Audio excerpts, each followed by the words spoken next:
Baik anak-anak, selamat pagi semuanya. Sebelum kita memulai pelajaran pada pagi hari ini, marilah kita merapikan pakaian, seragam, dan tempat duduk kalian.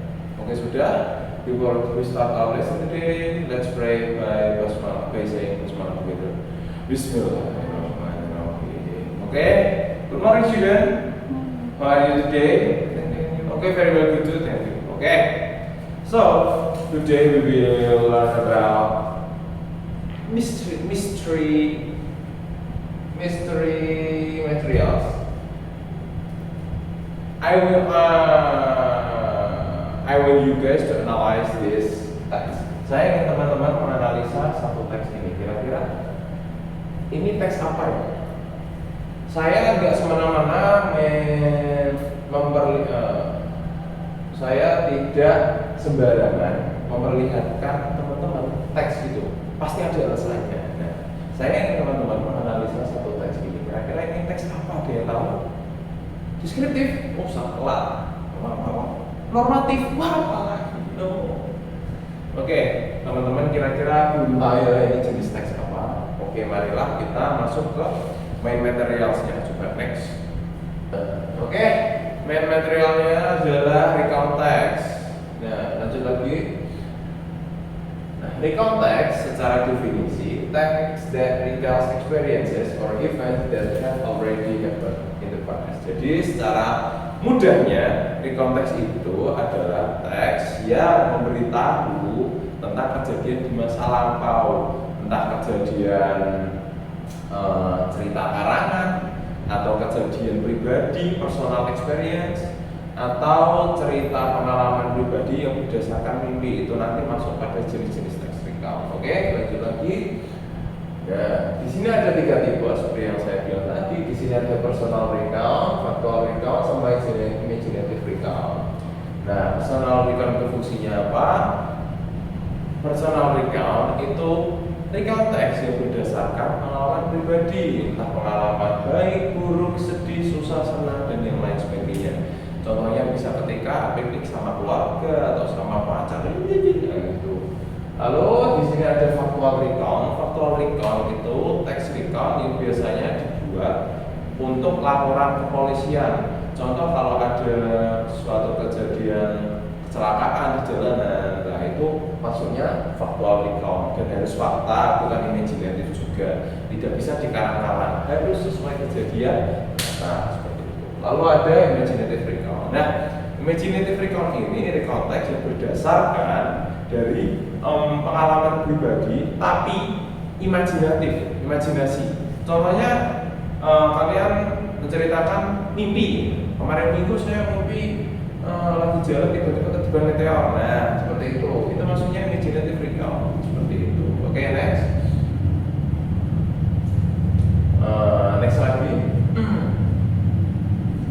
Nah, kita menuju ke structure of the recount text. Nah, di sini ada beberapa structure-nya. Yang pertama ada orientation. Orientation itu apa, Pak Kim? Orientation itu adalah pada bagian pengenalan. Definisinya, this section describes the character information, location, and time of the event. Jadi pada section orientation ini terdapat informasi tentang tokoh, lalu ada lokasinya juga, termasuk time of the event, kapan itu terjadi, lokasinya di mana, lalu siapa aja, rumahmu di mana, itu.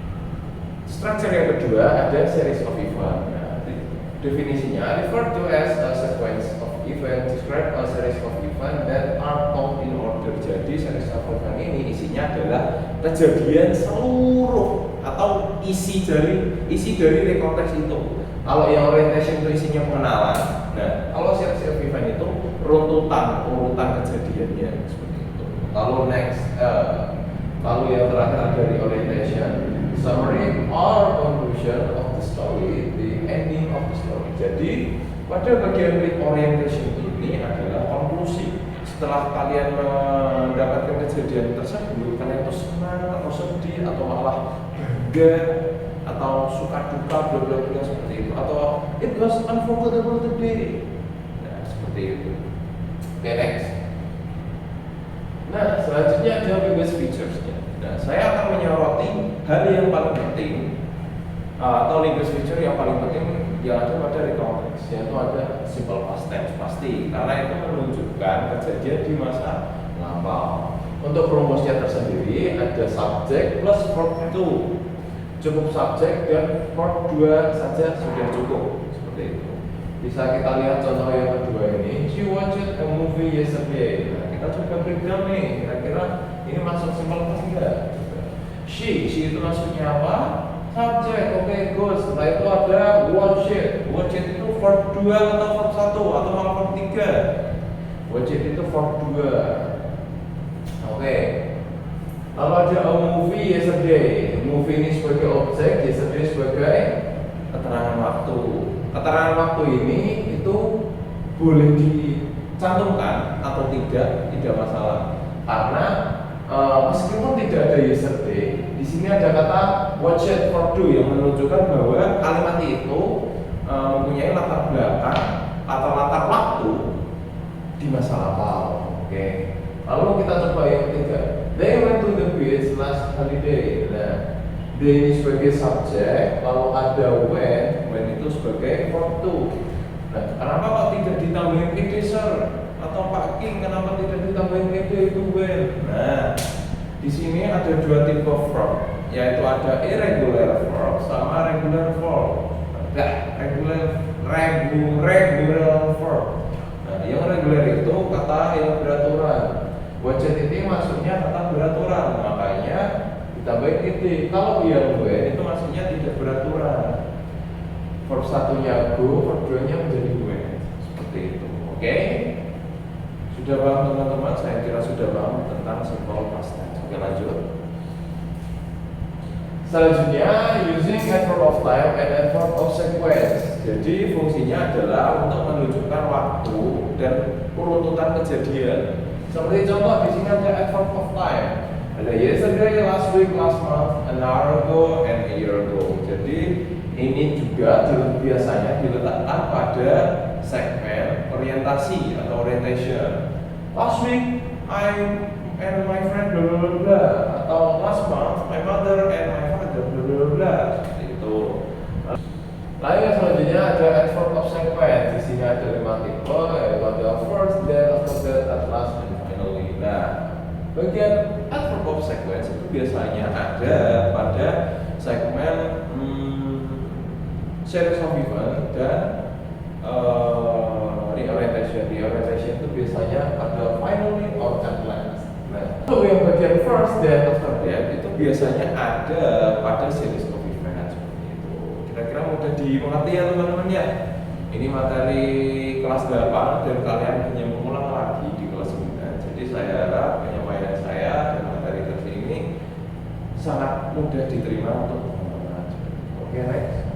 Oke teman-teman, setelah saya memberi penjabaran tentang simple past tense, recount text dan lain sebagainya seperti yang saya bilang tadi, sekarang teman-teman, saya ingin teman-teman mengerjakan atau menganalisa recount text ini, dan itu dikerjakan per kelompok ya. Per kelompoknya itu sama teman sebangku saja. Nanti saya siapkan satu kertas kosong, nanti dikumpulkan, oke? Nah, jadi instruksinya nanti teman-teman menganalisa struktur recount text ini. Jadi teman-teman cari nih yang bagian orientasi mana, yang bagian share review mana, yang orientasinya juga.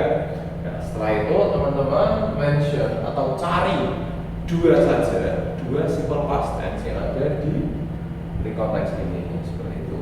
Mudah dan menyenangkan bukan? Oke, mudah sekali ya tulisnya teman-teman. Oke, saya bagikan kertasnya terlebih dahulu. Oke, semuanya sudah dapat. Silakan dikerjakan mulai dari sekarang. 7 menit sudah cukup ya. Oke, sudah selesai semuanya. Silakan LKPD kelompoknya dikumpulkan. Setelah itu teman-teman ambil handphonenya masing-masing, buka handphonenya, lalu buka grup. Di situ Pak King sudah mengirimkan link quizzes untuk kita kerjakan sebagai nilai individu teman-teman, oke? Agar lebih mudah juga, tidak boleh kita ada cuma dengerin saya ngobrol kan, pasti boleh. Oke, silakan teman-teman buka HP-nya, lalu klik link yang sudah saya share, itu link referral. Nah, silakan untuk namanya, nama pribadi ya, nama panggilan aja. Oke, bisnisnya sudah selesai. Gimana teman-teman? Apakah menyenangkan atau soalnya susah? Saya pikir itu mudah sekali. Orang tadi sudah sangat detail sekali mengenai penjabaran tentang konteks dari definisi, structure, types of recount, seperti itu, sampai limit feature-nya.